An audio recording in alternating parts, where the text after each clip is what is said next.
Et là, vous me croirez ou non, comme si j'étais appelé, je clique sur la légende. Alors là, j'ai cru que je rêvais, parce qu'en fait, le décor est inchangé depuis sa création 1818.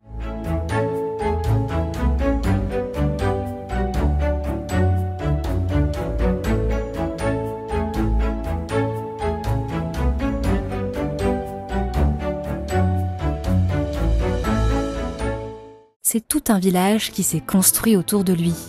Tout près d'Anduze, sur la route des vins et des potiers, le château de Lézan incarne des siècles de lutte, de succession et de renaissance.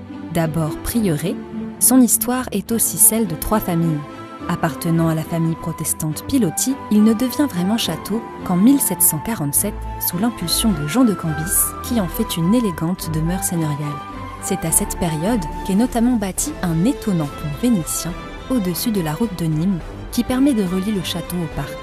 Incendié en 1792, lors des troubles révolutionnaires, le château de Lézan est ensuite vendu comme bien national avant d'être sauvé par Henri Clarisse, fils des précédents métayers qui a grandi dans la bâtisse. Après 2 siècles dans la famille Clarisse, le château retombe dans le domaine public avant d'être à nouveau racheté, il y a seulement quelques mois, par un passionné de patrimoine, Éric Bonnet. Alors bienvenue au château de Lézan, dont je suis le nouveau propriétaire.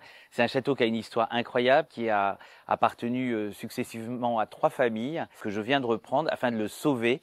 Il était endormi depuis près de 25 ans et on va relever le challenge des 3 points. Vous venez avec nous ?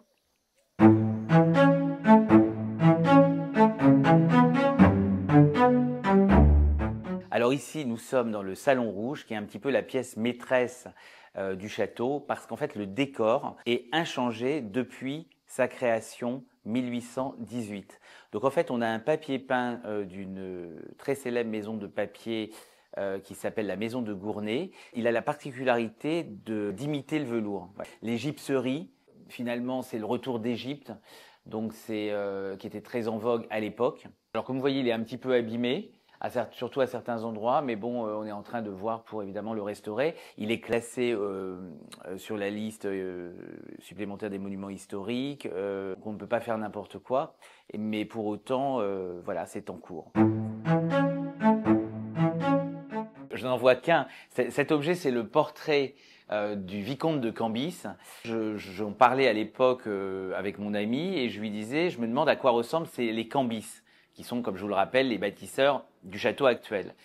Et alors là, vous me croirez ou pas, je vais sur l'appli, une appli de vente aux enchères, et en fait, je vais sur la première vente, vous voyez, les ventes défilent, donc je fais défiler les ventes aux enchères qui vont avoir lieu. Je vais sur les photos de la vente, donc des objets, et je m'arrête sur le premier portrait d'un gentilhomme. Et là, vous me croirez ou non, je clique, comme si j'étais appelé, je clique sur la légende et je vois, alors là j'ai cru que je rêvais, vicomte de Cambis.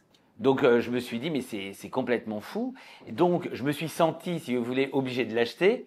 Donc je suis allé à la vente aux enchères et bon et le prix avait tendance à monter un petit peu. Alors, je lui parlais d'ailleurs pendant la vente, je lui disais c'est bon, si tu veux rentrer à Lézan, il faut un peu. Alors je faisais comme ça, doucement, doucement. Et alors il m'a entendu parce que là il y avait quelqu'un qui se battait contre moi au téléphone et là il a arrêté et je l'ai eu à un prix très raisonnable. Il est signé d'un artiste qui était un peu l'artiste qui portraiturait un peu toute la noblesse provençale, qui s'appelait Duplessis.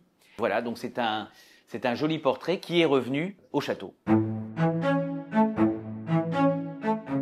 Alors là, je ne résiste pas à l'envie de vous montrer des documents que j'ai pu retrouver il n'y a pas longtemps et qui sont des lettres de Joseph de Cambis, qui était un des frères de la famille qui vivait ici, au château. Donc les 2 frères, en fait, ont fait la guerre d'indépendance d'Amérique aux côtés de Lafayette.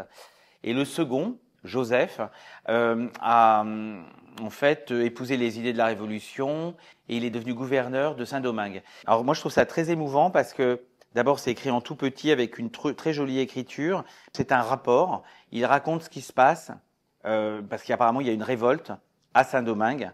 Alors, ce qui est très émouvant, c'est qu'il a certainement appris à lire et à écrire ici et dans cette maison. Voilà, les documents reviennent ici presque 3 siècles après. Quand il reviendra en France, on le rappelle, et pour la petite histoire, il sera incarcéré avec sa femme. Et en fait, il devra son salut à un des joailliers, qui était en fait un de ses anciens marins, puisque c'était un grand officier de marine, et en fait, qui l'exfiltrera de la prison. Eh bien, le challenge a été relevé. Il y a encore énormément de choses à voir à Lézan. Et bien sûr, nous serons ouverts pour les Journées du patrimoine le 22 et 22 septembre prochain. Et on vous y attend.